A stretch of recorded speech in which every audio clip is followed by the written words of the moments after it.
सन्नाटे की आवाज। श्रवण कुमार वर्मा का अफसाना।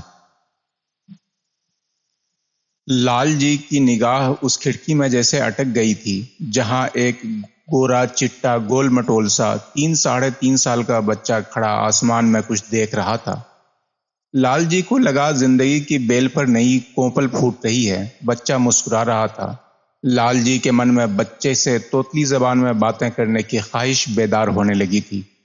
बच्चे को अपनी तरफ मुतवज्जे करने के लिए उसने हवा में हाथ लहराया, परिंदों की आवाजें निकाली, लेकिन बच्चा आकाश में कुछ देखकर खुश होता रहा। लाल जी ने उधर देखा। बादल का एक टुकड़ा रूप बदल रहा था।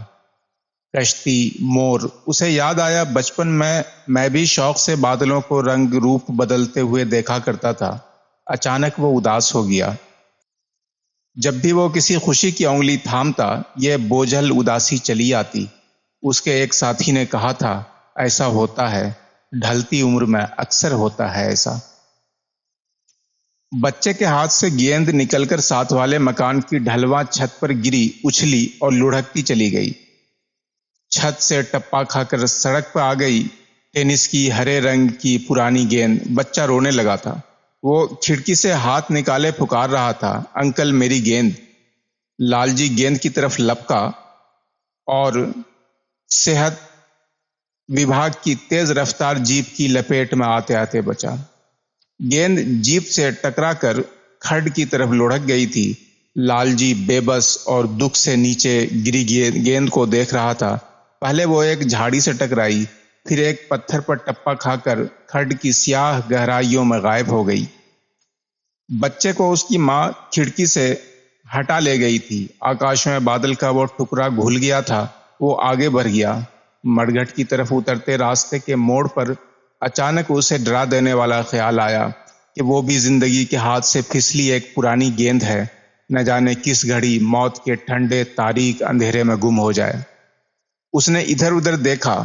वो एक छतरी मरम्मत करने वाले की दुकान के सामने था। मिस्त्री उस वक्त एक छतरी मरम्मत कर रहा था। सियाह कपड़े में पहले भी कुछ पैबंद लगे थे। शायद एक आध कमानी भी बदली गई थी। वो आगे बढ़ गया। वो हस्बे मामूल मंदिर जा रहा था, निष्काम, बिला मुआवजा सेवा। उसकी तरह 3-4 और भी सेवा भाव से वहां आए थे। उनकी सोहबत में वक्त गुजर जाता। कभी कभी लगता कि वक्त ठहर गया है। तब वो खौफसदा से पहाड़ों, दरख्तों, मंदिर के कलश या आसमान को देखने लगते। फिर वो एक दूसरे की तरफ देखते, आंखें झपकते, रगों में खून की गर्मी महसूस करते और जिंदगी की बातें करने लगते। माजी की कहानियां, यादें, खट्टे मीठे तजुर्बे, कड़वी सच्चाइयां, प्यारे बेजरर झूठ, लतीफे, धार्मिक या जादुई कथाएं, औरतों की बातें। लालजी मंदिर की सीढ़ियां उतरकर मंदिर तक गया।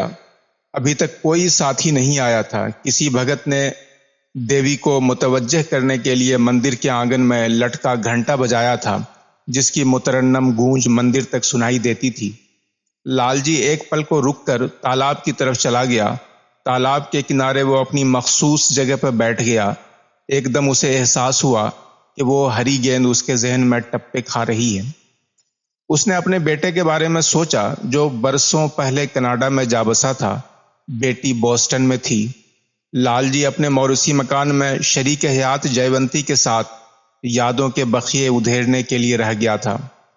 बेटे ने इसरार किया कि वो दोनों उसके पास कनाडा चले आएं, लेकिन उन्हें यह गवारा ही नहीं था।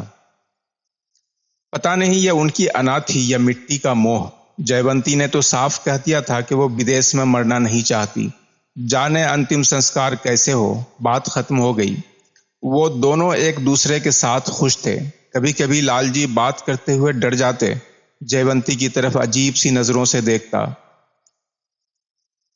जयवंती पूछती, क्या हुआ? लालजी बीवी के झुर्रियों वाले थके हुए से चेहरे पर जैसे कुछ पढ़ने लगता।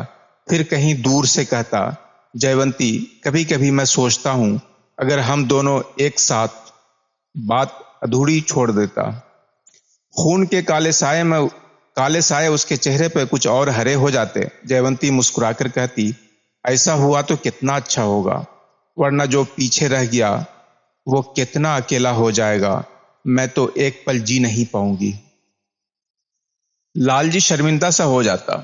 ये बात औरत कितनी आसानी से कह सकती है, वो सोचता। औरत मोहब्बत, कुर्बानी और वफा का नाम है, और अब वो अकेला था और जिंदा भी नहीं। वो जिंदा कहाँ है? लालजी ने जयवंती को खुश रखने के लिए उसके साथ ज्यादा से ज्यादा वक्त गुजारने की आदत बनाई थी। वो सुबह की चाय साथ पीते, वो उसे अखबार पढ़कर सुनाता, टीवी पर उसके मनपसंद सीरियल देखता। हालांकि वो उसे सख्त नापसंद है, फिर भी वो अचानक उसे अकेला छोड़कर मौत के अंधे सफर पर निकल गई थी। सर्दियों की एक काली रात को वो लिहाफों में दुबकते वक्त तक बच्चों की बातें करते रहे थे। इस बीच वो किसी लम्हे में सो गई थी। लालजी हस्बे आदत जल्दी जाग गया था। नहा धोकर पूजा पाठ से फारिग होकर रोज की तरह उसने 2 प्याली चाय बनाई। दरवाजे की घंटी बजी और प्यालियां मेज पर रखकर वो बाहर आ गया। दूध वाले से दूध लिया, अखबार उठाया, अंदर आया। जयवंती जैसे वैसे ही नींद में थी। चेहरा देखा तो डर गया। पुरसकून, शांत, जर्दी माइल सफेद। उसे छुआ तो डर सच निकला। जयवंती रात के किसी लम्हे में चुपके से उसे अकेला कर गई थी। 50 बरसों का साथ बिना कुछ कहे तोड़ गई थी। वो सर थाम कर बैठ गया, फटी आंखों से उसके ठंडे बदन को देखता रहा। ये अचानक क्या हो गया? कब हो गया? जीवन लीला चुपके से समाप्त हो गई थी। चाय पर मलाई की हल्की सी परत जम रही थी। वो बड़ी मुश्किल से आंसू रोक पाया। बोला, जयवंती, ये भी कोई तरीका है जाने का? उठकर उसने लाश पर चादर डाली और बाहर जाकर पड़ोसियों को बताया। मिनटों में बहुत से लोग इकट्ठे हो गए। औरतों ने लाश संभाली। लालजी ने बच्चों को फोन पर मुत्तले किया और यह भी कह दिया कि वो भारत न आए, क्योंकि अंतिम संस्कार उसी दिन कर दिया जाएगा। मरघट से तख्ता आ गया। लोग मौत, जिंदगी, आवागमन, मुक्ति, शांति, आत्मा, परमात्मा, कई बातें कर रहे थे। बार बार की दोहराई बातें जो अपनी मानी खो चुकी थीं। अंतिम संस्कार हुआ। रसूमात और मर्यादा के साथ शमशान घाट से लौटकर उसने सबको हाथ जोड़ दिए। वो अकेला रहना चाहता था। घर में कदम रखते ही उसे अजीब सा एहसास हुआ। वो उस मकान में कहीं नहीं रहेगा। वहां की हर चीज एकदम अजनबी हो गई थी। वो प्यालियां वैसे ही पड़ी थीं। अब वो क्या करेगा? कुछ दिन बाद उसने बच्चों को मुत्तले किया कि वो मकान बेचकर यात्रा पर जा रहा है। जरूरत हुई तो वो खुद ही उनसे राब्ता कायम करेगा। वो चिंता न करें। लालजी ने मकान, उसकी हर चीज बेच दी, जैसे रिश्ता मुनक़ता कर दिया हो। वो यात्रा पर निकल गया। हरिद्वार, ऋषिकेश, मथुरा, बनारस, अहमदाबाद, कहीं मन की शांति नहीं मिली। क्या वो जयवंती से इस कदर प्यार करता था? वालिदैन की मर्जी से हुई शादी, फिर यह कैसे हो गया? बज़ाहिर रिश्ता टूट गया था, लेकिन एक तार सा कहीं छिड़ा हुआ था। आखिर इस यात्रा ने भी उसे थका दिया। किसी ने कान में कहा, लालजी अब रुक जाओ। वो एकदम साधु के साथ देवी मंदिर पहुंच गया। यह जगह उसे अच्छी लगी। हरी भरी वादी, बर्फपोश चोटियां, नदी, जंगल, पुरअमन गांव, कच्चे पक्के मकान, सीधे साधे लोग, बांस के झुंड। कमरा लेकर वो वहीं बस गया। मंदिर में सेवा ने उसका अकेलापन इस हद तक कम कर दिया था। वक्त अच्छा गुजरने लगा। कुछ हम उम्र हम ख्याल साथी भी मिल गए। मंदिर की मुकद्दस फजा, धार्मिक संगीत, आरती, पूजा, घंटियों की मधुर आवाज, उन हंगामों में माजी का झरोका जैसे बंद हो गया था। कभी कभी रात को जब वो बिस्तर पर लेटता तो मन भटकने लगता। बच्चों के चेहरे याद आते, उनका बचपन, शरारतें, शादियां। आगे उनके बच्चे, कुछ की तो उसने सिर्फ तस्वीरें ही देखी थी। वो उदास होने लगता तो कमरे से निकलकर खाली सड़कों पर दूर तक निकल जाता। पालमपुर जाने वाली सड़क पर पंचक्की के पुख्ता घड़े पर बैठकर तारों में देखने लगता। जयवंती का मुस्कुराता हुआ चेहरा सामने आ जाता। फिर वो ठंडा बदन, बंद आंखें, शांत वजूद। वो पुख्ता नली में बहते पानी से आंखें धोता, चेहरे पर छींटे मारता और कमरे में लौट आता। वो पूरी तरह मुक्त क्यों नहीं हो जाता? उसके साथी आ गए थे। वो मंदिर में हो रही तौसी, इंतजामिया कमेटी, सरकारी दखल अंदाजी, नए पुजारी की बातें कर रहे थे। किसी ने कहा, आपको इन बातों से क्या लेना देना, वो वहां निष्काम सेवा के लिए आए हैं और वो मौसम, खेतों, फसलों, मकामी लोगों, त्योहारों की बातें करने लगते। एकदम राजकिशोर को ख्याल आया कि रामस्वरूप उनके बीच नहीं है। कल भी नहीं आया था, लालजी ने कहा। वो सब उसके लिए परेशान थे। फैसला हुआ कि उसके घर जाया जाए। रामस्वरूप को तेज बुखार था। उसकी बीवी ने बताया कि डॉक्टर घर पर आया था, दवा दे दी गई है, घबराने की कोई बात नहीं थी। लालजी की नजरें सरहाने किसी मेज पर पड़ी चाय की प्याली पर टिकी थी, जिस पर मलाई की परत जम रही थी। वो एकदम डर गया। उसने रामस्वरूप के चेहरे को गौर से देखा, आंखें बंद, चेहरा शांत। उसे बेचैनी का एहसास हुआ। वो बाहर निकल गया। वो लोग मंदिर में लौट आए। लालजी की बेचैनी कम नहीं होती थी। साथियों से बहाना करके वो मंदिर से निकल आया। सड़क पर बैठकर नीचे खड्ड में बहती नदी की तरफ देखा। वो गेंद फिर उसके जहन पर टप्पा खाने लगी थी।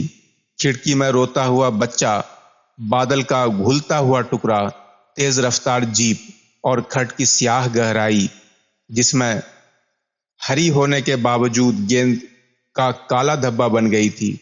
लालजी बाजार से गुजरते हुए दुकानों में कुछ तलाश कर रहा था। आखिर में एक दुकान में गया। टेनिस की गेंद नहीं थी। दूसरी, तीसरी दुकान, टेनिस की गेंद कहीं नहीं मिली। उसने प्लास्टिक की हरी गेंद ले ली। दुकान से निकलकर उसने सोचा, यह गेंद उसने क्यों ली थी? उस बच्चे के लिए, लेकिन वो तो उसे जानता तक नहीं। बच्चे के घर वाले क्या सोचेंगे? वो कुछ और बेचैन हो गया। वो सोचता रहा, चलता रहा, सोचता रहा। उस खिड़की के नीचे पहुंचकर उसके कदम खुद ब खुद रुक गए। वो तजब्जब के आलम में खड़ा रहा। वो बंद दरवाजे को देख रहा था। उसे महसूस हुआ कि कुछ आंखें उसे शक और हसरत से देख रही हैं। वो पलटा। अचानक वो बच्चा अपनी माँ के साथ सामने आ गया। वो खुश था। उसके हाथ में वैसी ही टेनिस की हरे रंग की गेंद थी। लालजी गेंद वाला हाथ पीठ पर बांधकर आगे बढ़ गया। कुछ कदम चलकर लालजी ने वो गेंद खड्ड में उछाल दी और उसे स्याह गहराई में गायब होते देखता रहा।